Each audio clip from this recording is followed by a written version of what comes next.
여러분 안녕하십니까? 수요 잡담 진행하겠습니다. 오늘 온라인 성서 공부 81번째 시간입니다.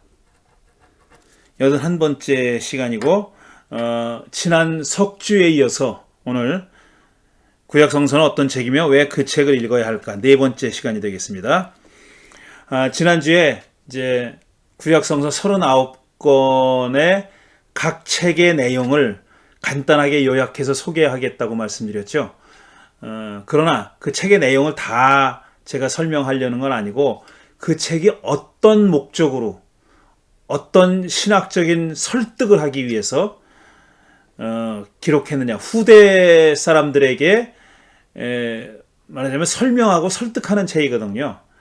계속 그 야훼 하나님께 대한 신앙을 간직하고 그분이 주신 계명을 따라서 토라를 따라서 살라는 것이 이제 살라고 권유하는 것이 명령하고 권유하는 것이 이제 이 책들의 목적인데 통틀어서 볼 때 그런 목적을 가지고 기록되고 전해진 책인데 그 각 책의 어떤 설득의 내용, 그 다음에 각 책이 서술되고 기록된 그 독특한 이유와 목적이 있죠. 그 내용을 소개한다고 말씀드리고 지난주에는 그 토라, 모세 오경, 그러니까 창세기, 출애굽기, 레위기, 민수기, 신명기 이 5권에 대한 얘기를 했습니다. 오늘은 이제 여호수아, 사사기, 사무엘, 열왕기, 할 수 있으면 역대기까지 한번 나가보도록 하겠습니다. 자, 언젠가도 말씀드렸지만 여호수아, 사사기, 사무엘, 열왕기 이걸 신명기적 역사서라고 부른다고 말씀드렸죠. 이게 그 신학적인 사조, 사상을 중심으로 볼 때는 신명기라고 하는 책에 서술된 신학을 가지고 이스라엘의 역사를 해석한 그런 이야기, 역사적 이야기입니다. 그러니까 역사화된 이야기, 그리고 해석된 역사, 고백된 역사라고 말씀드렸습니다. 그 중에서 이제 여호수아서, 첫 번째 나온 여호수아서에 대해서 말씀드리면 되겠는데, 여호수아서는 한마디로 얘기하면은, 자, 출애굽해서 에집트의 노예 생활에서 탈출해서 40년간의 광야 생활을 마치고 가나안 약속의 땅에 들어온 이스라엘 사람들이 가나안에 살고 있던 사람들을 정벌하고 그 땅을 배분한 이야기입니다. 12지파가 그 땅을 나누어 가진 이야기입니다. 가나안 땅을 점령해서 그 땅을 분배한 이야기가 바로 여호수아서의 내용입니다. 근데 이 여호수아서는 말하자면 이 선조들에게 주어진, 이스라엘의 선조들에게 주어진 약속이 실현된 거죠. 그러니까 아브라함, 이삭, 야곱, 요셉에게 주어진, 특히 아브라함에게 가나안 땅을 약속하지 않았습니까? 근데 그 약속, 바로 그 약속이 여호수아서에 와서 실현된 겁니다. 그래서 우리 흔히 모세 오경이라고 해가지고 신명기까지를 한 권의 책으로 보지만 폰라트라고 하는 지난번에 소개했던 20세기의 가장 영향력이 지대했던 구약학자라고 하는 폰라트, 게르하르트 폰라트라는 사람은 5경이 아니라 6경으로 봐야 된다. 그러니까 여호수아서까지 한 권의 한 묶음의 책으로 봐야 된다. 모세 5경이 아니라 6경이다. 펜타티육이 아니라 헥사티육이라 이렇게 설명을 했습니다. 왜냐하면은 그 5경에서 주어진 약속, 특히 창세기에 선조들에게 아브라함을 비롯한 선조들에게 주어진 약속이 야훼 하나님의 땅과 후손에 대한 약속이 있지 않습니까? 야훼 하나님이 준 땅과 후손에 대한 약속이 실현된 게 여호수아서이기 때문에 여호수아까지 한 묶음이라고 그렇게 주장했었죠.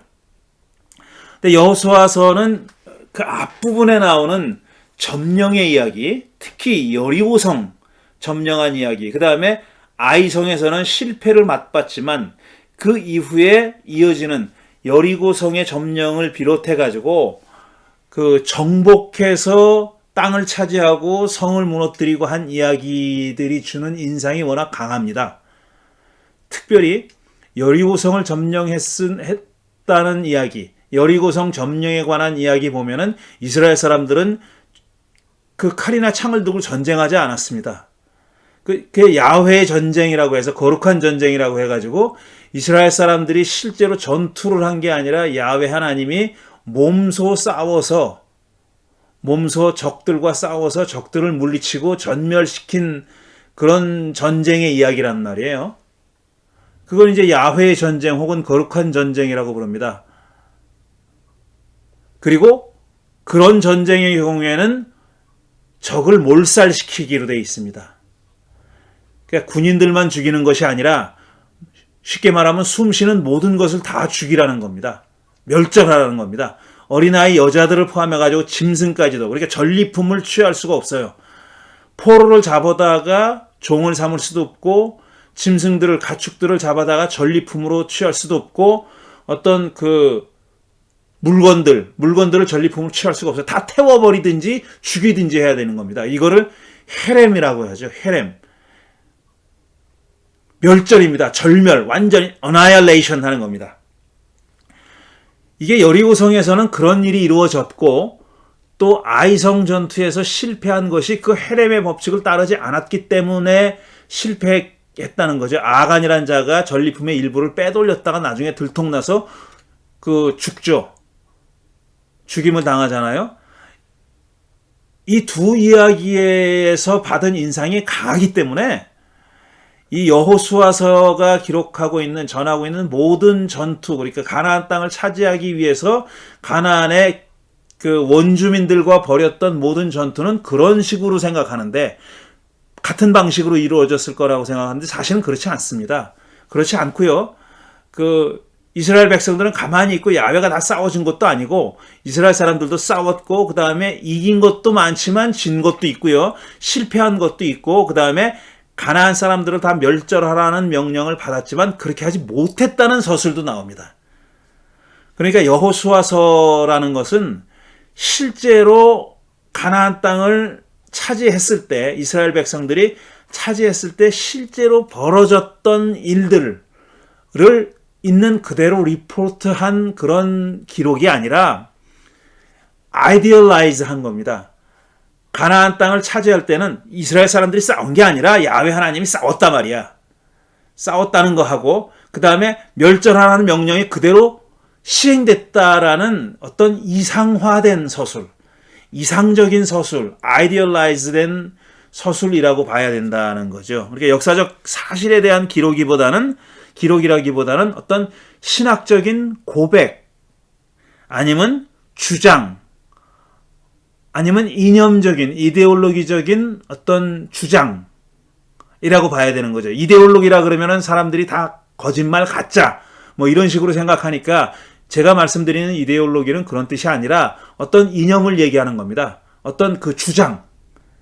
그러니까 가나안 땅은 약속의 땅이고 야훼 하나님이 이스라엘 백성에게만 준 땅이고 그건 이스라엘 백성만 차지할 수 있는 땅이고 따라서 거기에 살던 모든 사람들은 다 쫓겨나거나 멸절당해야 되고 그 다음에 그 전쟁은 야훼 하나님이 스스로 하는 거다. 직접 벌이는 거다라는 어떤 이상적인 그러니까 무기가 강해서 숫자가 많아서 이기는 게 아니라는 야훼 하나님을 따르고 순종하면은 그런 전투에서도 싸우지 않아도 이길 수 있다라는 어떤 이상적인 그림을 그리고 있다라는 얘기입니다. 그래서 이제 실제로 고고학자들이 그 시대 이 지역에 그 고고학적인 연구로 땅을 파서 연구해서 출토된 어떤 그 도시나 성읍이나 아니면 물건들이나 이런 것들로 미루어 봤을 때 이스라엘 사람들이 가나안 땅을 정복했다고 하는 기원전 한 10세기, 11세기 경에 그런 대규모의 파괴가 이루어지지 않았다라는 것이 지금 고고학자들의 그러니까 유적 유물만 가지고 판단한 고고학자들의 결론입니다. 게다가 여리고성의 경우에는 이스라엘 사람들이 가나안 땅에 진입하기 훨씬 전에 이미 폐허가 돼서 사람이 살지 않았던 곳이다 라는 겁니다. 그게 고고학자들의 연구 결과예요. 그러니까 고고학적인 연구와는 서로 삼았지 않는 겁니다. 그러니까 이데올로기적인 아니면 이상화된 어떤 신학적인 고백이고 이상화된 어떤 서술이라고 하는 말이 그래서 나오는 것입니다. 그림을 2장을 가져왔는데 제가 맨 처음에 왼쪽에 있는 그림은 이렇게 여호수아서에 따르면 이렇게 12지파가 땅을 이렇게 분배했다라는 겁니다. 이런 식으로 분배됐고요. 그 다음에 오른쪽 그림을 보면은 여호수아 마지막 장에 마지막 부문에 이제 땅을 다 정복하고 지파별로 다 분배가 끝났어요. 끝나고 이제 여호수아가 온 백성들을 모아놓고 언약 갱신식을 갖습니다. 언약을 다시 갱신하는 거예요. 시내산에서 맺어졌지 않습니까? 그 언약을 확인하는, 갱신하는 그런 예식을 갖는데 그때 여호수아가 한 말의 일부를 제가 이 그림으로 표현된 걸 가져온 겁니다. 만일 여호와를 섬기는 것이 너희에게 좋지 않게 보이거든 너희 조상들이 강 저쪽에서 섬기던 신들이든지 또는 그러니까 이거는 메소포타미아 지역을 얘기하는 겁니다. 또는 너희가 거주하는 땅에 있는 아모리 족속의 신들이든지 아모리 족속은 가나안에 살고 있는 족속의 대표적인 이름이에요. 대표자로서의 대표적인 족속의 이름입니다. 너희가 섬길 자를 오늘 택하라. 오직 나와 내 집은 여호와를 섬기겠노라 하니 이게 아주 많이 인용되는 그런 귀절이죠. 여호수아 24장 15절의 말씀인데 이렇게 언약을 갱신하는 예식을 갖고 여호수아는 죽습니다. 그것으로 여호수아서는 끝장이 나죠. 그 다음에 사사기인데 판관기 혹은 사사기 판관기라고 불리는 사사기인데 이 사사기의 내용은 뭐냐면은 사사기가 하려는 말은 뭐냐면은 왕이 없었던 시절에는 매우 혼란스러웠다라는 신학적인 주장을 하고 있는 겁니다. 이 책은. 그러니까 왕이 없어서 매우 혼란스러웠다라는 겁니다. 시시때때로 야훼 하나님이 어떤 카리스마를 은사를 부여한 카리스마를 부여한 사사를 등장시켜서 위기에 빠진 이스라엘 몇몇 지파들을 이방 족속들의 손에서 구원해내긴 했지만 기본적으로 사사시대는 매우 혼란한 시대였다라는 겁니다. 그리고 그 이유가 혼란했던 이유가 뭐냐 하면은 왕이 없었기 때문에 라는 겁니다. 그래서 왕이 없었기 때문에 사람들은 제각각 자기 마음이 내키는 대로 하고 싶은 대로 행했다. 이게 보기에 나빴다. 야훼가 보기에 나빴다라는 서술이 몇 군데 등장합니다. 이게 중간중간에 그 어떤 평가, 신학적인 평가죠. 그러니까 신학적인 이밸류에이션입니다. 이밸류에이션을 중간중간에 집어넣음으로써 이 사사기를 기록한 사람은 이 사사기의 전체의 어떤 그 주제가, theme이 뭐라 하는 것을 계속 리마인드하고 있습니다. 상기시켜주고 있어요. 그런데 우리가 흔히 생각하는 대로 여호수아서에 따르면은 아까 제가 예외적인 서술도 있다고 말씀드렸지만 여호수아서는 가나안에 살고 있는 원주민들을 죄다 멸절하거나 쫓아내서 자기들만의 땅으로 삼으라고 했잖아요. 그래서 그게 성취됐다라는 서술도 있어요. 그렇게 이제 완성됐다.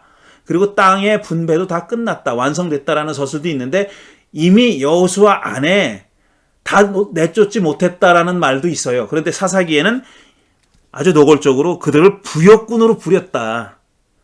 가나안 종족들이 여전히 남아 있어서 그렇게 다 쫓아내지 않아서 아니면 못해서 여전히 남아 있어서 부역군으로 그들을 부렸다라는 그런 서술이 나옵니다. 그러니까 공존하고 있는 거예요.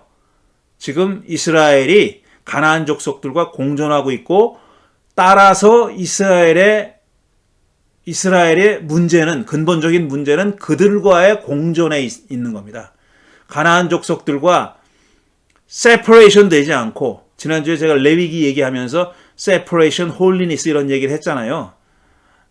separation이 이루어지지 않았기 때문에 그들과 공존하고 있기 때문에 계속 영향을 받아서 이들이 배교하는 겁니다. 야훼 하나님을 저버리는 그런 악행을 저질렀다라는 거죠. 그래서 이 그 사사기는 다음 6개의 요소들로 구별된 사이클이 있습니다. 이게 말하자면 신명기 역사가가 사사시대를 서술하는 방식이에요. 그 이후 시대에도 적용되는 건 아닌데 사사기의 경우에, 사사시대의 경우에는 신명기 역사가는 지금 제가 말씀드리려고 하는 6개의 요소들을 가지고 있는 사이클이 계속 반복된다고 얘기하는데, 첫째로 뭐냐면은 이스라엘의 왕이 없어서 백성들이 제멋대로 행했다라는 말이 나옵니다. 제멋대로 행했기 때문에 이스라엘이 이제 악행을 저지르고 배교했다는 거예요. 이게 첫 번째 요소예요. 이스라엘의 악행을 저지르고 배교 행위를 합니다. 이방신을 따르고 이방 족속들과 어울리고 이런 짓을 해요. 그러자 야훼가 이스라엘을 그 이방 족속의 억압을 받게 만들어요. 지배를 받게 만들어요. 그건 야훼의 섭리라는 거예요. 그렇게 지배를 받게 되면은 그게 억압당한 상태가 너무나 힘드니까 이스라엘 백성들이 야훼 신에게 울부짖습니다. 구해달라고 울부짖어요. 세 번째 요소가 바로 울부짖는 겁니다. 그러자 네 번째 요소가 야훼가 사사를 그렇게 카리스마를 부어서 어떤 능력을 부어주셔서 능력을 부어주신 사사를 이스라엘 백성에게 보내서 그 사사가 이스라엘 백성들을 구원해냅니다. 그래서 평화의 시기가 도래해요. 이제 억압이 다 물러가고 지배에서부터 자유로워져요. 그래서 평화의 시기가 도래합니다. 그런데 그 평화의 시기가 오래가지 않고 또다시 이스라엘 사람들이 악행을 저지르고 배교를 합니다. 그런 사이클이 다시 한번 반복되는 거예요. 이게 사사시대에 어떤 그 일들이 벌어졌느냐 하는 어떤 역사관입니다. 신명기 사가의 역사관이 바로 지금 이 6가지의 요소로 이루어진 사이클이다라는 거죠. 그래서 지금 말씀드린 대로 사사기는 왕이 있기 전에 지파 공동체 시대에 12지파가 서로 이렇게 땅을 분배해서 서로 독립적인 삶을 살아가고 있는, 그 다음에 똑같은 야훼 신을 섬기는 거지만 그런 지파 공동체 시대에 왕이 없었기 때문에 이런 혼란한 시기가 이루어졌는데, 그러니까 질문은 뭐냐면 과연 이스라엘은 앞으로도 그 이후의 시대에도 야훼 신을 버리고 다른 신을 따를 것인가 하는 겁니다. 이게 퀘스천이에요. 지금 이 퀘스천에 대한 사사기의 대답은 부정적입니다. 그렇게 못한다는 겁니다. 야훼 신을 버리고 다른 신을 따를 것이다 라는 거예요. 야훼 신만 섬기고 다른 신은 거절할 것이다 라는 신뢰가 없는 거예요. 그런 확신이 없는 겁니다. 그러니까 뭔가 대안을 마련해야 되는 거예요. 이런 시대를 종식시키고 야훼 신만을 따를 수 있는 어떤 제도적 장치를 마련할 필요가 생긴 겁니다. 그래서 등장한 게 군주제 혹은 왕정이라고 하는 거예요. 모나키, 군주제, 왕이 다스리는 거. 이 시대가 도래했다는 겁니다. 그 시대에 대한 얘기가 바로 그 다음에 사무엘서인데, 제가 그림을 2장 가져왔어요. 사무엘서를 보기 전에 왼쪽 그림은 짐작하시죠? 여러분 삼손과 데릴라라는 영화를 보셨습니까? 저는 중학교 때 봤는데, 삼손과 데릴라, 삼손이 이제 뭐 다 아실 거예요. 이렇게 생략하겠습니다. 마지막에 머리털이 자라가지고 힘을 내가지고 그 신전을 무너뜨려서 다 몰살시켰다. 그 얘기고요. 그 다음에 오른쪽에 있는 얘기는 뭐냐 하면은 이게 입다입니다. 사사 입다. 그러니까 삼손과 입다가 아마 제일 유명한 에피소드가 있는 그런 사사죠. 입다는 자기가 전쟁에 나가서 싸울 텐데 야훼 하나님이 자기를 이기게 만들면은 제일 처음에 자기를 반기러 나온 사람을 야훼께 제물로 바치겠다, 번제로 바치겠다 이러죠. 근데 짐작할 수 있죠. 가족이죠. 그 다음에 무남 동료 외딸이 반기러 나온 겁니다. 개선하는 자기 아버지를 반기러 나왔죠. 그래서 약속을 어길 수 없으니까 그 딸을 제물로 바쳤다. 딸도 자기가 제물로 바쳐지는 것에 동의했다. 이 얘기입니다. 이 그 두 사람의 사사를 그린 작품입니다.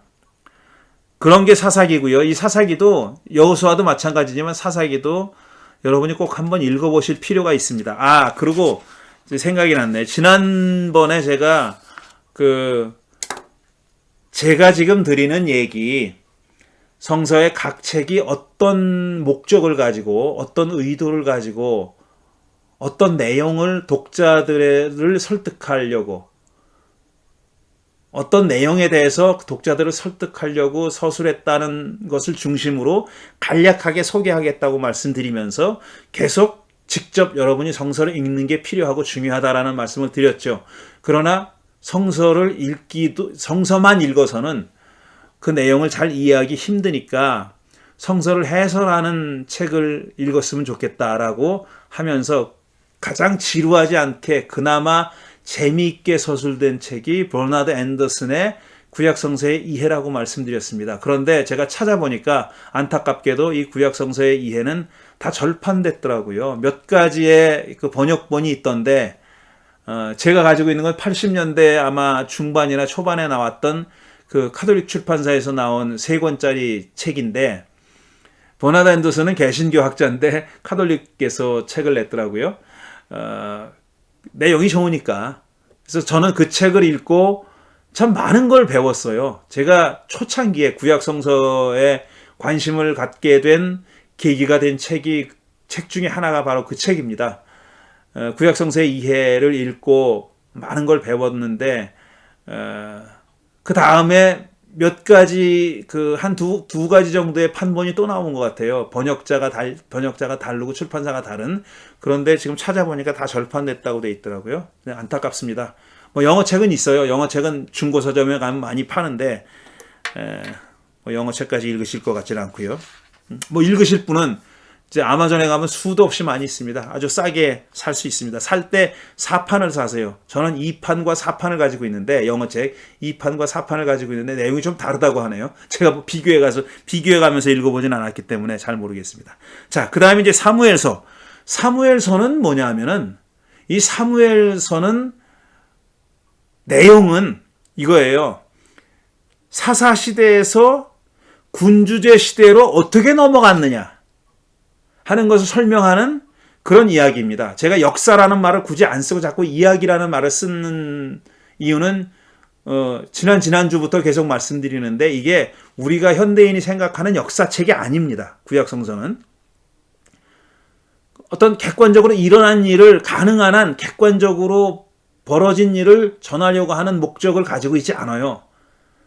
현대 역사서도 그렇다고 해도 사실은 그게 아니잖아요. 사료를 선택하는 것, 어떤 이야기를 전하고 어떤 얘기를 뺄까 등등, 그 역사를 서술하는 그 역사가의 주관이 많이 개입돼 있고, 그걸 사관이라고 얘기하죠. 역사관, 시각, 사관, 퍼스펙티브 이렇게 얘기하는데, 가급적이면 현대 역사 서술은 그래도 가급적이면 객관적인 서술이 되려고 노력하는 그런 점이 있어요. 그런데 구약성서는 그런 노력보다는 오히려 하나님이 그 일을 통해서 뭘 보여주려고 했느냐, 무엇을 이루려고 했느냐 하는 것에 집중합니다. 그러니까 현대인들로서는 받아들일 수 없는 사관이죠. 그런 관점에서 역사를 서술했기 때문에 제가 해석된 역사 혹은 고백된 역사, 이야기라는 말을 쓰는 겁니다. 사무엘서는 그러니까 지파 공동체 시대에서 군주제 시대로 이행하는 그 역사를 그리고 있습니다. 그런데 실질적으로 신학적인 목적은, 그게 어떤 그런 역사적인 과정을 서술하고 있다고 얘기한다면은, 신학적인 아젠다가 뭐냐?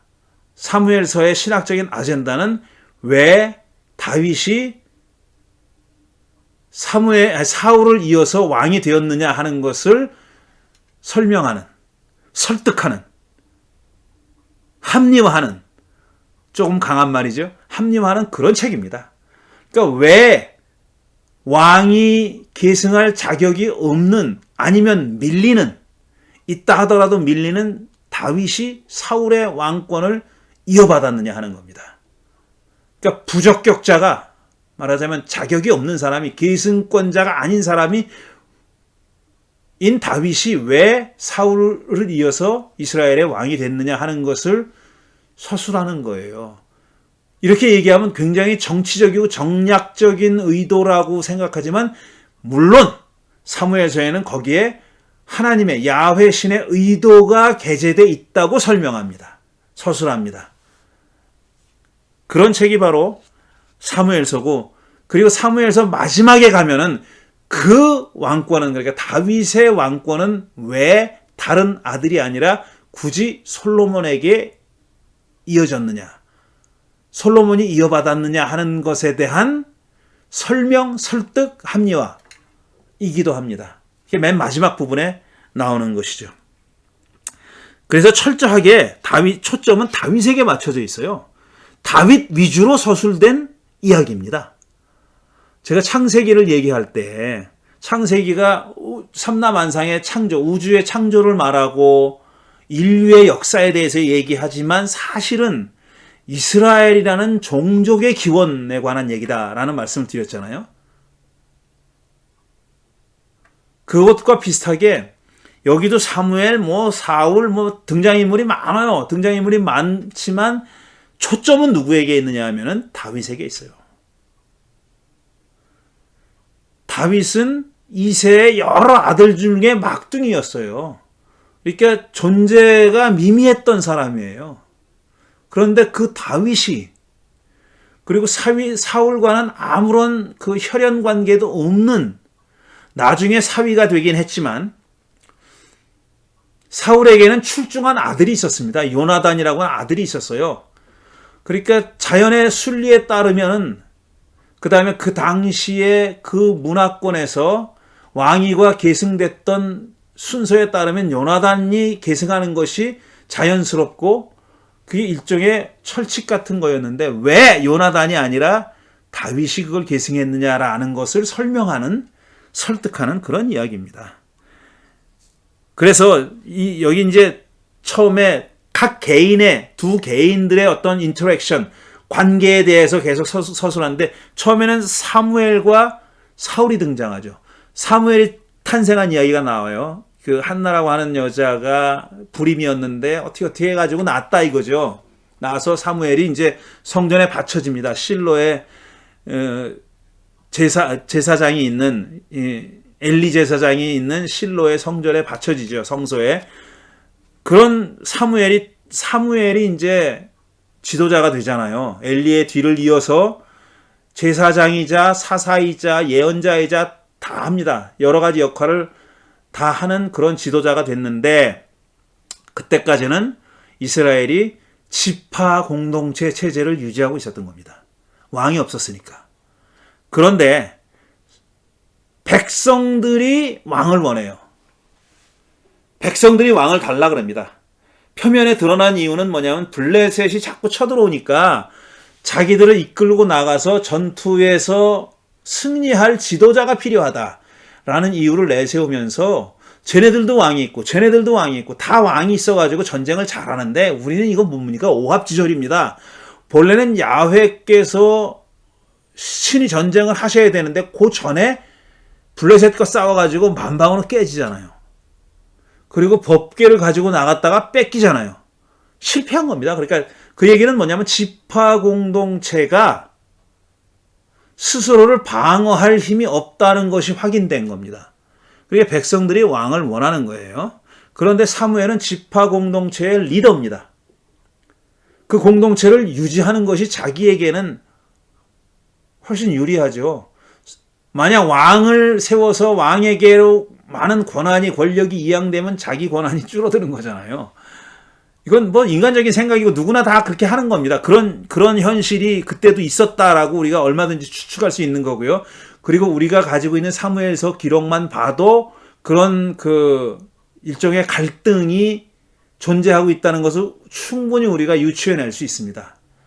근데 결국은 백성들이 많이 원했기 때문에, 강하게 원했기 때문에 사무엘도 어쩔 수 없이 사울을 왕으로 세우지만 얼마 되지 않아서 야훼가 사울을 버렸다고 그렇게 얘기하죠. 그 다음에 넥스트 왕으로 다윗을 선택했다는 그런 얘기를 합니다. 사울이 왕이 됐을 때는 여전히 지파 공동체의 연장선상에 있었습니다. 왕권이 확실히 확립되지 않았다라는 얘기고, 왕권의 중요한 점이 뭡니까? 내치에 있어서는 세금이에요. 세금을 부과하는 겁니다. 근데 사울은 세금을 부과하지 못했어요. 그런 제도를 마련하지 못했습니다. 그리고 나서 왕위에서 내려왔거든요. 죽었단 말이에요. 그러니까 여전히 어설픈 지파 공동체의 잔재가 여전히 강한 시기에 왕의 자리를 차지하고 있었던 사울이었고, 그 다음에 이제 들어선 다윗은, 그러니까 사무엘은 다윗을 자기의 영향권 하에 두고 싶었던 겁니다. 그러니까 지파 공동체의 유산이 계속 이어지기를 바랬던 겁니다. 그리고 덩달아서 자기도 어느 정도의 권한을 발휘하기를, 영향력을 발휘하기를 원했습니다. 그러나 다윗은 그걸 거절한 겁니다. 사울은 그 영향권 하에서 완전히 벗어나지 못했으나 다윗은 그 영향권에서 완전히 벗어나서 그 군주제라고 하는 새로운 시스템을, 새로운 스트럭처를, 제도를 구축했던 사람이 바로 다윗이죠. 그래서 지파체제와 군주제의 어떤 갈등 속에서 다윗은 군주제의 승리를 이룩했던 겁니다. 사무엘은 역사의 무대에서 사라지고, 그 다음에는 이제 자기가 또 전쟁이 벌어지면은 그 백성들을 불러서 전쟁하는 그런 전쟁이 아니라 다윗은 자기의 군인으로, 자기 수하에 있는, 자기가 월급 주는 군인 가지고 전투를 합니다. 나중에는. 이게 완전히 다른 거예요. 그리고 그 군인을 먹이려면은 어떻게 해야 됩니까? 정복한 데서부터 조공을 받아야 되고, 그 다음에 국민들로부터, 백성들로부터 세금을 걷어야 돼요. 세금을 거두기 위해서 다윗의 말기에 효과적으로 거두기 위해서 하려고 했던 것이 인구조사예요. 인구조사가 잘못됐다고 야훼 하나님이 비난을 하고, 그 다음에 처벌을 하잖아요. 징벌을 내리잖아요. 그 역병이 돌죠. 그랬다는 거 아니에요. 그러니까 그게 뭐냐 하면은 완전히 왕정이라고 하는 새로운 시스템으로 넘어가는 과정입니다. 그 갈등이 만만치가 않았다는 거예요. 만만치가 않았다는 거예요. 그래서 사울과 다윗, 세습 군주제를 확립한 다윗과의 얽히고 설킨 이야기입니다. 지금 사무엘과 사울, 그 다음에 사무엘과 다윗, 그 다음에 사울과 다윗, 이 세 사람의 주인공들로 대표되는 하나의 구조, 체제, 제도가 갈등을 일으키고 있는 겁니다. 그래서 결국은 어떻게 됩니까? 군주제가 승리해서 군주제가 안착을 하고, 또 다윗의 왕권이 솔로몬으로 이양됨으로써 왕조, 다이내스티, 그러니까 세습 왕조가 확립되는 겁니다. 이런 이야기들이 사무엘서에 적혀 있습니다. 물론 구체적으로 다양한 사건들이 다 나오죠. 거기 뭐 밧세바의 불륜 얘기도 나오고, 그 다음에 뭡니까? 그 형제들끼리 죽이고 죽는 얘기도 나오고, 또 반란을 일으키는 얘기도 나오고 등등의 많은 얘기들이 나오는데, 그런 이야기들이 지금 제가 요약해서 말씀드린 내용 안에 녹아 있는 겁니다. 그런 기본적인 주장을 펼치는 가운데 배치되어 있는 거죠. 그런 이야기들이 배치되어 있다라는 겁니다. 그 다음에 그 그림 두 개를 가져왔는데, 첫 번째 왼쪽 그림은 뭐냐 하면은 사무엘이 지금 사울에게 머리에 기름을 부어서 그를 왕으로 세우는, 군주로 세우는 그런 장면입니다. 그런데 참 흥미로운 것은 뭐냐면, 왕이라고 하는 것은 히브리 말로 멜렉이에요. 멜렉. 그런데 사울은 멜렉으로 세워지는 게 아니라 나기드로 세워집니다. 나기드. 히브리 말로 나기드는 왕은 아니에요. 리더입니다. 일종의 리더인데, 우리말로는 왕으로 번역이 되어 있지만 또 왕으로 번역한다고 해서 그리 틀린 말은 아니지만 분명히 멜렉하고는 구분되는 단어예요. 그런데 다윗은 멜렉이 됩니다. 그리고 다윗 이후의 왕은 다 멜렉이라고 표현을 해요. 왕이라고 표현하는데 사울만은 나기드라고 표현된 구절들이 여러 군데 있습니다. 그건 아직도 지파 공동체의 그 잔재가 여전히 남아있다는 것을 상징하는 거죠. 오른쪽 그림은 뭐냐면 사울의 말년에 자기가 다윗을 그렇게 죽이려고 했는데 성공하지 못하고 다윗은 점점 흥하고 자기는 점점 쪼그라드니까 그 무당을 찾아가죠. 엔돌에 있는 무당을 찾아가서 사무엘을 불러달라고 하죠. 그 얘기입니다. 지금 왼쪽에 이 머리를 쓰고 있는 사람이 아마 사울인 것 같고 가운데 여자가 이게 무당이죠. 그 무당이 사무엘을 불러내는 그런 그림이라고 합니다. 자, 그 다음에 열왕기는 뭐냐면은 한마디로 얘기하면은 왜 이스라엘이 망했을까? 왜 이스라엘이 멸망했을까? 북이스라엘과 남유다가 각각 아시리아와 바벨론에 의해서 멸망당하는데 멸망당한 이유가 뭘까라는 겁니다. 왜 멸망당했을까를 서술하는 이야기입니다. 이 역사를, 이 이야기를 서술한 사람, 그 학파가 신명기 학파라는 신명기 역사가라고 불리는 사람들인데 그 사람들이 신명기 사과의 역사관에 따라서 왜 북이스라엘과 남유다는 멸망했을까라는 것을 회고적 형식으로 서술한 이야기입니다. 그게 멸망이 다 이루어진 다음에 과거를 돌아보면서 이렇게 해서 이래서 우리가 멸망당했구나라고 서술한 이야기가 바로 열왕기입니다. 이제 솔로몬이 다윗의 왕을 이어봤잖아요. 그래가지고 굉장히 이제는 사치하고 흥청망청하고 국고를 낭비합니다. 세금도 많이 걷었고요. 그 다음에 그 노역도 시켰어요, 백성들을. 그래서 자기 왕궁과 성전을 짓게 만들고 그 자재들을 들여오고 기술자를 사오고 등등 하는데 많은 국고를 낭비했어요. 게다가 결혼을 통해서 외교 관계를 맺는 방식을 취했어요. 그래서 많은 주변의 종족들의 공주들을 자기 아내로 맞아들였습니다. 솔로몬이 한 일 중에 가장 유명한 일이 성전을 지은 거잖아요. 그런데 그 성전은 유일하게 야훼 신만을 위한 성전은 아니었습니다. 이미 솔로몬 때 자기가 정략 결혼해서 들여온 그 자기 부인들, 수많은 부인들, 몇백 명의 부인이 있었다 그러잖아요. 근데 그 부인들이 가지고 들어온 자기 종족의 신과 신상들을 예루살렘 성전에 모시고 있었다는 겁니다. 그러니까 이건 거의 만신전 수준이에요. 여러 신이 함께 거하는 집이었던 겁니다. 근데 우리는 흔히 야훼 신만을 섬기기 위해서 야훼 신께만 제사 드리는 성전으로 생각하는데 전혀 그렇지 않았다라는 겁니다. 열왕기는 그런 솔로몬이 죽자 나라가 둘로 갈라졌다고 얘기합니다. 근데 사실상 다윗과 솔로몬 시대에도 다윗 시대에도 북왕국의 장로들이 와가지고 이제 자기들의 왕이 죽으니까 그리고 사울이 죽고 사울의 아들도 죽으니까 다윗에게 와서 우리의 왕도 되주시오라고 사정을 하잖아요. 사정을 해가지고 왕이 된 겁니다. 북이스라엘의 왕도.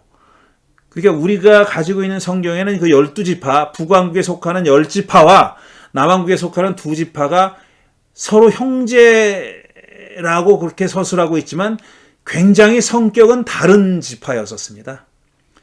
그 단적인 예가 뭐냐면 남왕국은 그러니까 유다는 다윗을 통해서 맺어진 언약, 소위 다윗 언약이라고 하는 거, 사무엘하 7장에 나오는 얘기입니다. 다윗이 성전을 지으려고 했어요. 그래서 나단에게 가서 성전을 지어야 되겠어 그랬더니 나단이 뭐라 그럽니까? 왕 임금님 마음대로 하십시오. 그러다가 밤에 야훼 하나님이 나단에게 나타나서 내가 언제 집 져달라 하더냐? 집 짓지 말아라. 그렇게 얘기하죠. 그러니까 그 집 짓는 거를 못합니다. 다윗이 못 짓고 솔로몬이 짓게 된 거예요. 그때 나단을 통해서 야훼 하나님이 다윗에게 준 약속이 그거예요. 그 집은 못 짓지만 너의 가문을, 이것도 집이라고 표현하거든요. 가문이라는 걸 집으로 표현했는데 너의 왕조가 영원히 이어지도록 그렇게 약속하마. 이게 다윗 언약이에요. 데이비드 커비넌트. 다윗 언약입니다. 남쪽 유다에 속해 있는 두 지파, 그리고 남유다는 그 나라의 국가의 근본적인 신학이, 이데올로기가 다윗 언약이에요. 근데 북쪽의 10개 지파의 기본적인 마그나 카르타는 뭐냐 하면은 시내산에서 모세를 통해서 맺은 조건부 언약입니다. 그게 북왕국에 속한 10개 지파의 마그나 카르타의 헌법이에요, 그게. 그리고 남왕국의 헌법은 뭐냐면 다윗 언약이에요. 다윗의 후손이 왕조를 계속 이어가겠다. 그 왕조에서 다윗의 아들이 끊어지지 않게 왕이 되게 해주겠다라는 그 언약. 그게 바로 남왕국의 헌법이거든요. 마그나 카르타거든요. 서로 달라요. 그게. 서로 다릅니다. 그래서 어떤 학자들은 이게 완전히 통일된 한 나라였던 적이 없다라고 말할 정도입니다. 오죽하면은 솔로몬이 죽자, 르호보암이 왕이 되자 북쪽 지파 10개 지파의 리더들이 와서 말하잖아요. 저 노역을 좀 줄여달라. 짐을 좀 가볍게 해달라. 그랬더니 그걸 거절하지 않습니까? 그래, 그럼 빠이! 하고 가버렸어요. 너랑 상관없어. 그러고 빠이빠이 하고 가버렸어요. 그리고 다윗 시대에 또 반란을 일으켰던 그 자들이 또 있어요. 그런데 갑자기 이름이 생각이 안 나네요. 어쨌든 그 사람이 뭐라 그러냐면 우리가 다윗하고 무슨 상관이 있느냐. 그리고 10지파를 데리고 반란을 일으킵니다. 쉐바군요. 쉐바. 갑자기 말하다 보니까 생각나네. 그 쉐바가 그렇게 반란을 일으켜요. 우리가 다윗하고 아무 상관도 없다 이런 말을 해요. 그 말이 괜히 나온 말이 아닙니다. 원래 상관이 없었던 거예요. 근데 열왕기는 그렇게 돼서 열왕기서는 기본적인 신학은 뭐냐면 왜 망했을까? 망한 이유가 뭘까를 규명하고 설득하는 그런 책이지만 역사의 서술 방식을 택하고 있습니다. 그래서 남북으로 갈라진 다음에 남왕국과 북왕국의 왕이 어떻게 다스렸는지 어떤 행동을 했는지를 교차되는 방식으로다가 서술하고 있어요. 그리고 또 한 가지 열왕기서에 주목할 만한 내용은 뭐냐면 예언자들의 등장입니다. 예언자들의 조상이라고 할 수 있는 엘리야와 엘리사가 등장해요. 이렇게 얘기하면 그전에도 예언자들이 있었는데 무슨 소리야? 라고 얘기하죠. 나단이라는 예언자가 있었잖아요. 실제로. 그리고 그 사무엘 얘기에도 보면 사무엘서 보면은 거기 예언자들의 집단 이런 얘기가 많이 나와요. 예언자들이 존재했습니다. 그전에도 분명히 존재했는데 제가 말하는 이스라엘 예언자들의 시조에 해당한다고 말했을 때는 엘리야와 엘리사가 처음으로 야훼의 언약을 해치면서 권력을 남용하는 왕권의 야훼와 맺은 언약을 기반으로 해가지고 저항하고 비판하고 했던 예언자들의 시조세입니다. 이 양반들이. 그래서 엘리사가 예언자들의 시조라고 말씀드리는 거예요. 우리가 아는 예언자들 이사야 책 이름이 붙어있는 책에 이름이 붙어있는 그 예언자들은 다 그런 성격을 가지고 있는 예언자들이죠. 그들의 시조가 바로 기원전 9세기에 활동했던 바로 엘리사 같은 사람입니다. 이런 내용들이 열왕기에 적혀 있습니다. 그리고 열왕기서도 읽기가 별로 재미가 없어요. 어떤 왕이 어떤 짓을 했고 계속 그렇게 얘기하는데 이 신명기 역사가의 긍정적인 평가를 받는 왕이 많지가 않습니다. 다 뭔가를 잘못했어요. 다윗의 뒤를 따르지 않았다. 이런 잘못이고 그 다음에 북왕국의 왕을 평가할 때는 북왕국의 첫 번째 왕이 여로보암인데 여로보암의 뒤를 따라서 이러이러한 나쁜 짓을 했다. 이렇게 표현합니다. 그러니까 남왕국의 모델은 뭐냐 하면은 좋은 의미에서 모델은 다윗이고요. 북왕국의 나쁜 의미의 모델이 여로보암이에요. 근데 북왕국의 대부분의 왕은 여로보암 왕을 따랐어요. 정도의 차이는 있지만 여로보암 왕을 따라서 부정적인 평가를 받습니다. 왜냐하면 신명기 역사가가 남왕국의 베이스를 둔 역사가이기 때문에 북왕국의 왕에 대해서는 평가가 박해요.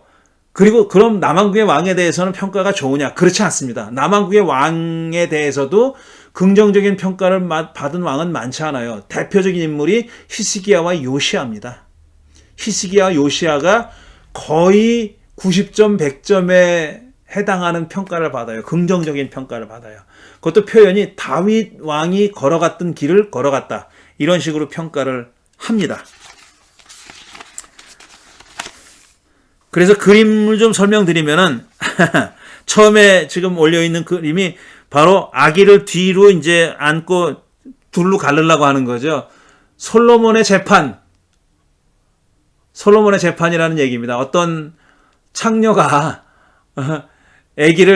둘이 아기를 낳는데 자다가 깔고 죽였다는 거예요. 한 창녀가. 그러고 나서 멀쩡한 아기를 데리고 와가지고 자기 애라고 우긴 겁니다. 그러니까 둘이 싸움이 붙었어요. 그래서 그 누구 애긴가를 가려달라고 솔로몬에게 가져와요. 그랬더니 솔로몬이 뭐라 그럽니까? 애기를 일로 데리고 와라. 그래가지고 둘로 짝해서 반씩 줘라 그러잖아요. 그러니까 진짜 엄마는 그러지 말고 저 여자를 주십시오. 그래서 찾았다는 거죠. 이거를 지혜라고 얘기합니다. 솔로몬의 지혜의 왕 솔로몬인데 지혜를 발휘했다는 일화로서는 이게 아마 제일 대표적인 일화겠죠. 솔로몬의 지혜가 드러난, 실현된, 발휘된 가장 대표적인 이야기가 애를 둘로 잘라랍니다. 근데 이게 어떻게 지혜가 될 수 있어요?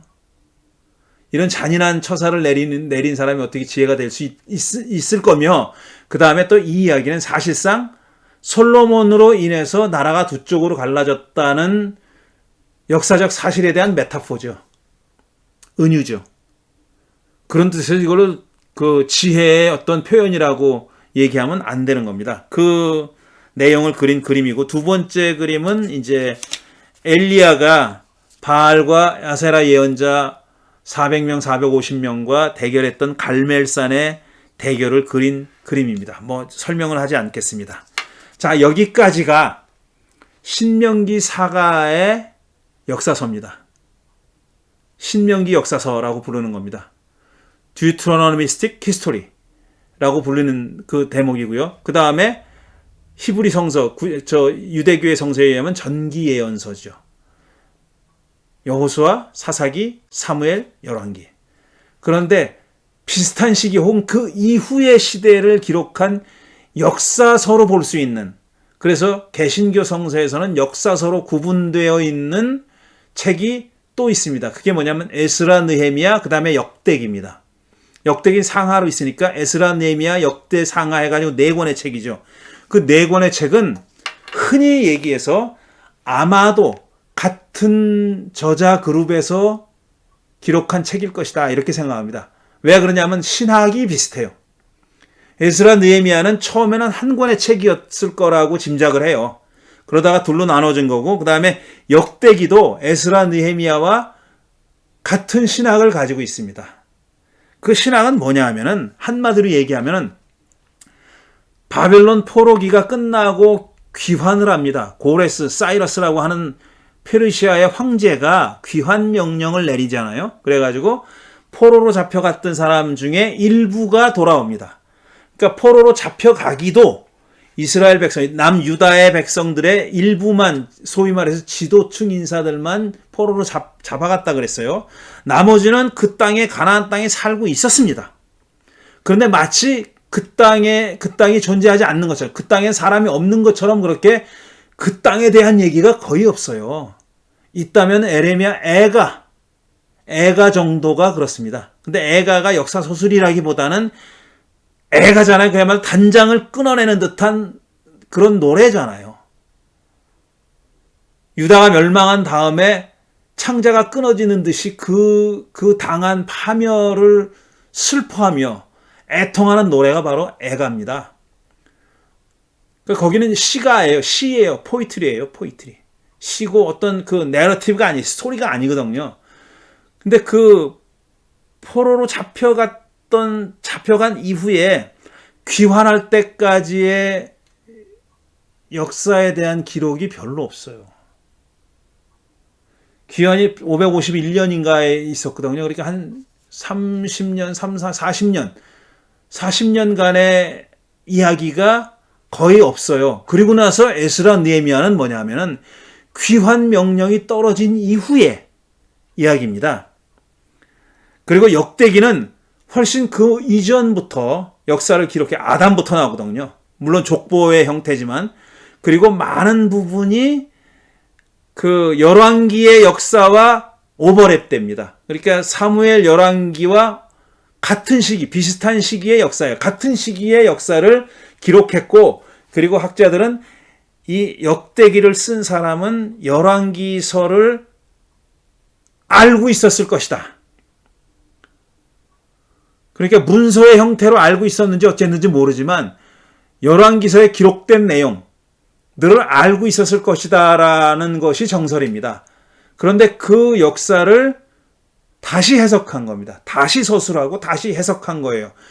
그 다시 재해석, 다시 이야기하고 리텔링하고 리인터프리트 한 데에 바로 그 대목에 이 역대기 사가의 신학이 드러나는 거죠. 그대로 혹은 비슷하게 갖다 쓴 대목에서보다는 변조하고 빼거나 더하고 했던 그 대목에서 역대기 역사가가 어떤 신학을 가지고 이스라엘의 역사를 리텔링 했는지, 다시 말했는지, 리인터프리트 했는지, 재해석했는지 하는 것을 살펴볼 수 있다는 겁니다. 먼저 에스라 느헤미야 부분은 본래 한 권의 책이었다고 생각하고 있고요. 유배가 끝나고 본국으로 귀환한 백성들에 의한 이스라엘의 재건 이야기입니다. 여기서 참 재밌는 게 뭐냐면은 이렇게 바벨론에 살다가 페르시아 왕의 칙령에 따라서 본국으로 귀환한 돌아온 이스라엘 사람들이 주역이에요. 그리고 에스라 느헤미야를 보면은 그 땅에 이미 살고 있었던 사람들 있잖아요. 그 사람들은 이들이 하려고 했던 일을 방해했던 것으로 자꾸 표현되어 있어요. 그러니까 철저하게 에스라 느헤미야는 귀환한 사람들의 입장에서 쓰여진 역사서라는 겁니다. 귀환한 사람의 입장에서 쓰여진 역사서예요. 그래서 본래 그 땅에 살고 있었던 사람들의 목소리는 거의 들을 수가 없고, 심지어는 그들은 이들이 하려고 했던 일을 계속 반대했던 사람들로 표현되어 있어요. 왜 그랬을까? 왜 그랬을까? 학자들은 뭐라고 얘기하냐면 궁극적으로는 땅 문제였을 것이다, 이렇게 얘기합니다. 땅의 소유권 문제였을 것이다. 왜냐하면은 포로로 잡혀간 사람들은 자기가 땅을 가지고 있었더라도 사실 잃어버렸잖아요. 소유권이 없는 거죠. 포로로 잡혀갔으니까. 그러니까 그 땅을 남아있던 사람들이 경작을 한 걸로 돼 있어요. 그런 서술도 있어요. 남아있던 예레미야 같은 에스겔 같은 데 보면 그런 서술이 있어요. 그 사람들이 남아서 거기서 생존해 왔던 거예요. 그들의 목소리는 거의 들을 수 없지만, 우리가 남겨져 있지 않지만 그들은 생존해 왔고요. 그 다음에 성전은 파괴됐지만 임시로 제단을 쌓아가지고 야훼 신께 제물을 드리면 제사를 드려왔어요. 그러니까 그들도 그들 나름의 신앙생활을, 야위즘을 실현해 왔다는 겁니다. 실천해 왔다는 거예요. 단 그들에 대한 기록이 없을 뿐입니다. 그리고 포로로 잡혀간 자들이 돌아왔어요. 이 사람들은 페르시아 제국을 등에 업고 있는 겁니다. 제국을 등에 업고 성전을 재건할 돈도 줬죠, 페르시아에서. 그러니까 이 포로로 잡혀갔던 사람들이 거기 다시 뿌리 내리고 살 수 있을 정도의 서포트를 페르시아 제국이 해준 겁니다. 권력으로 해준 거예요. 물론 페르시아는 세금을 걷어들였어요, 이 사람들한테. 거기 살고 있던 사람들한테도 귀환 전에도 계속 세금을 걷어들였고, 그 세금을 잘 안 내거나 반란의 조짐이 있으면 가차없이 짓뭉개버렸습니다. 페르시아가 유화 정책을 썼다고 하는데, 그거는 이런 세금을 잘 내는 한도 안에서, 그 다음에 반란을 일으키지 않는 한도 안에서 자율권을 줬다는 얘기지, 단 식민정책, 이주정책 같은 걸 쓰지 않았다는 거지, 세금이나 이런 것에 대해서 관대했다 이런 뜻이 아닙니다. 그건 다 걷어들였어요. 세금 잘 내고 반란을 일으키지 않는 한도 내에서 자율권을 줬다는 겁니다. 제한된 자율권을 행사하도록 했다는 거죠. 근데 그런 페르시아 제국의 힘을 지금 등에 업고 포로에서 귀환한 사람들이 실권을 가지고 있는 겁니다. 이들이 그래서 자기들이 주도해가지고 예루살렘 성전을 재건하고 그 다음에 성벽을 다시 쌓고, 느헤미야 시대 때 일어난 거고요. 성벽을 다시 쌓고 한 거예요.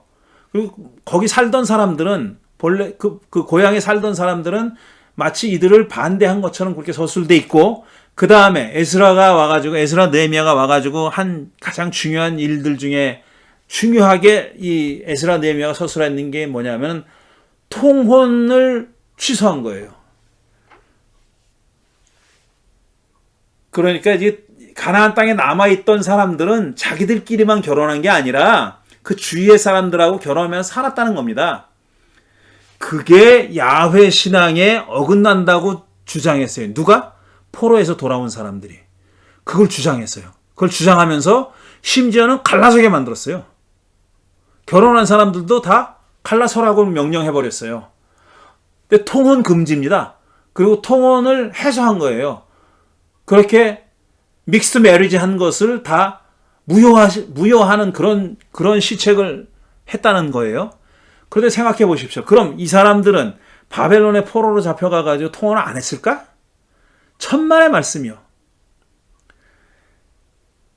포로로 잡혀간 사람들 중에 거기 그냥 뿌리 내리고 산 사람들이 있어요. 귀환하지 않고. 그 사람들은 어떻게 한 겁니까? 자기들끼리만 결혼한 거 아니에요. 바벨론 사람들하고 페르시아 사람들하고 이미 통혼했고, 돌아온 사람 가운데서도 그쪽 사람들하고 결혼한 사람들이 있었을 거라는 거예요. 그런데 자기들이 그렇게 결혼한 거는 문제 삼지 않아요. 가나안 땅에 살면서, 본국에 살면서 그 주변 사람들하고 결혼했던 것만 인정하지 않는 겁니다. 그래가지고 그 결혼을 해소하라는 명령을 내렸어요. 이게 왜 그랬을까? 소위 말해서 이 사람들 주장은 야훼 신앙의 순수성을 회복하기 위해서라 그래요. 그런데 학자들은 그렇게만 보지 않습니다. 땅이다, 결국은. 땅에 대한 소유권을 다시 회복하기 위한 조치일 거라고 그렇게 생각합니다.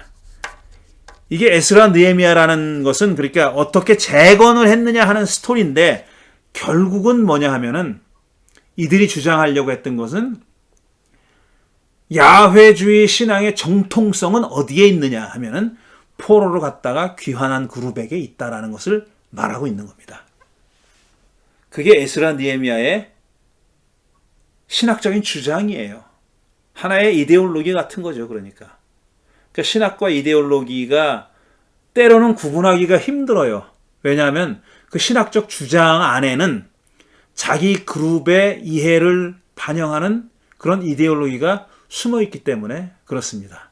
이 주장에도 그렇고요. 마지막으로 역대기는 지금 말씀드린 대로 두 왕국에 대한 또 다른 역사 서술입니다. 또 다른 기록이에요. 그런데 특징이 있어요. 역대기의 특징이 몇 가지로 얘기할 수 있는데, 여기는 성전과 제사에 대해서 매우 깊은 관심을 가지고 있고 서술 분량도 많습니다.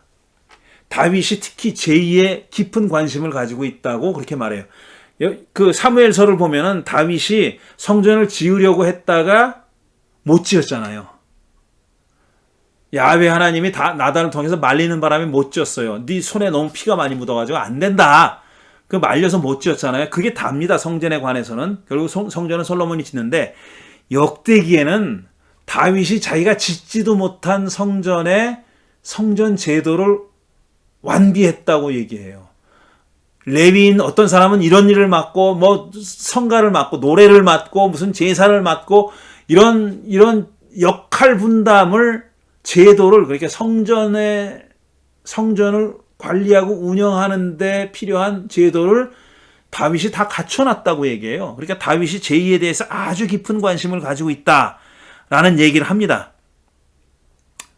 그리고 다윗에 대해서 또 하나 이 역대기만의 서술 내용은 뭐냐 하면은 다윗이 갖고 있는 도덕적인 결함이 있지 않습니까? 다윗이 많은 후궁을 거느린 것도 사무엘서에서는 비판을 받습니다. 그리고 간음했잖아요. 그것도 비판을 받아요. 부인을 많이 얻은 거, 간음한 거, 도덕적인 결함에 대해서 사무엘서는 아주 신랄하게는 아니지만 기록을 남겨놓습니다. 그런데 역대기는 있잖아요. 싹 다 지워버립니다. 다윗이 수많은 후궁들을 거느렸다는 얘기도 지워버렸고 다윗이 밧세바와 불륜을 했다는 얘기도 눈 씻고 찾아봐도 찾아볼 수가 없습니다. 싹 빼버렸어요. 그러니까 다윗이 도덕적으로 완전한 인물인 것처럼 그렇게 서술했고 그랬던 이유는 뭐냐면 그가 성전 제도를 완비했기 때문에 그렇습니다. 도덕적으로 문제가 있는 결함이 있는 사람이 성전 제도를 완비했다 그러면 안 되지 않습니까? 그러니까 다윗의 이런 도덕적 결함, 문제점들을 다 지워버린 겁니다. 그리고 솔로몬 후궁, 이방 여인에 대한 언급이 전혀 없어요. 그리고 솔로몬이 정말 지혜롭고 경건한 어떤 인물의 대표자인 것처럼 그렇게 그리고 있고 솔로몬이 성전 건축에 대한 열망이 얼마나 강했는지 하는 것에 대해서도 정말 과장되다시피 할 정도로 그렇게 그리고 있습니다. 이게 지금 말씀드린 내용이 열왕기서와 사무엘서와 사무엘 열왕기와 역대기가 다른 점이에요. 또 다른 점이 또 있습니다. 열왕기는 므낫세라고 하는 왕이 아주 나쁜 왕의 대표자로 그려져 있어요. 그런데 역대기는 그를 아주 경건한 왕으로 그리고 있습니다. 왜냐? 그가 회개했기 때문에 이라는 거예요. 참회했기 때문에 그는 훌륭한 왕으로 그린 겁니다. 그 다음에 히스기야, 요시야가 열왕기가 긍정적으로 평가하고 있는 대표적인 왕들이라 그랬잖아요. 그렇지만 열왕기서에서는 히스기야보다는 요시야입니다. 더. 그런데 이 역대기에서는 거꾸로 됐어요. 거꾸로 돼서 히스기야가 요시야보다 더 훌륭한, 더 완벽한, 더 경건한 왕으로 그려지고 있어요. 재밌죠? 이런 차이가 있고요. 그 다음에 북왕국이 다 그렇게 멸망하게 된 원인은 뭐냐면 다윗 이 왕조에 주신 야훼 하나님이 주신 그 약속을 배반하고 떨어져 나가버렸잖아요. 거기에 근본적인 이유가 있고 원인이 있다고 그렇게 얘기합니다.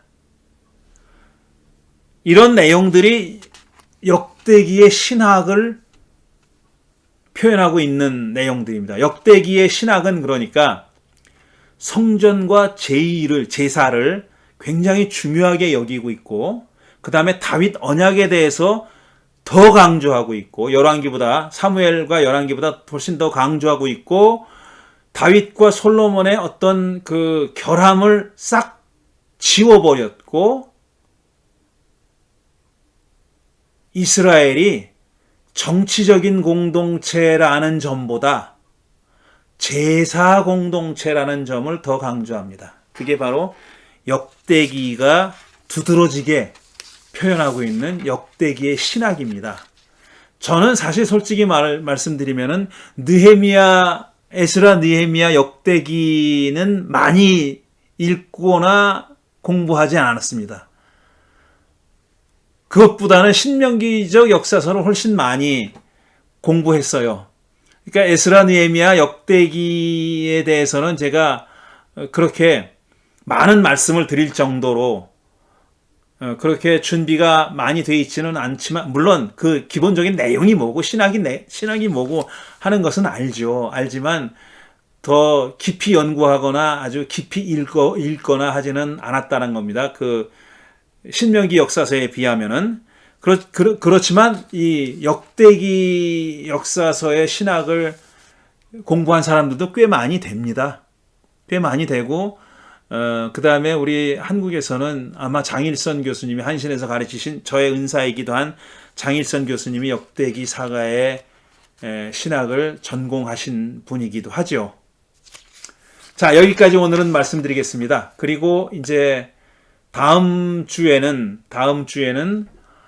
뭘 얘기할 거냐 하면은 예언서와 후기 예언서, 그 다음에 그 문서들, 성문서가 남았잖아요. 그러니까 후기 예언서, 이사야, 예레미야, 에스겔 이런, 그 다음에 소예언서, 그 다음에 시편, 잠언, 전도서, 아가 뭐 등등 욥기 같은 지혜문학이 남아 있는데, 아마 뭐 예언서는 책이 무려 17권이나 되니까 다 얘기할 수 없고요. 정말 간략하게 얘기하겠습니다. 그래도 앞으로 몇 주 정도 시간이 걸릴 것 같아요. 그 얘기가 다 마치면은, 그러니까 구약성서 39권의 내용을 간략하게 소개하는 시간이 마치면은 그 다음에 제가 진짜 하고 싶은 얘기를 하겠습니다. 구약성서를 어떻게 읽을까 하는. 아마 여러분들이 조금 못 들어보신 얘기일 테고, 저는 그런 생각을 가지고 구약성서를 읽고 있습니다. 제가 읽는 방식. 근데 제가 읽는 방식이 저만의 방식이 아니고 이미 이전에 그런 방식을 채택해서 읽은 사람들이 있고, 그런 학파가 있고, 그런 교파가 있습니다. 제가 그런 방식에 대해서 여러분들께 소개하는 것으로 이 주제, 구약성서는 어떤 책이고 왜 그 책을 읽어야 할까라는 주제를 마무리하도록 하겠습니다. 앞으로도 한 4주 정도, 빨라도 넉 주 정도의 시간이 더 필요할 것 같습니다. 오늘은 여기서 마치겠습니다. 감사합니다.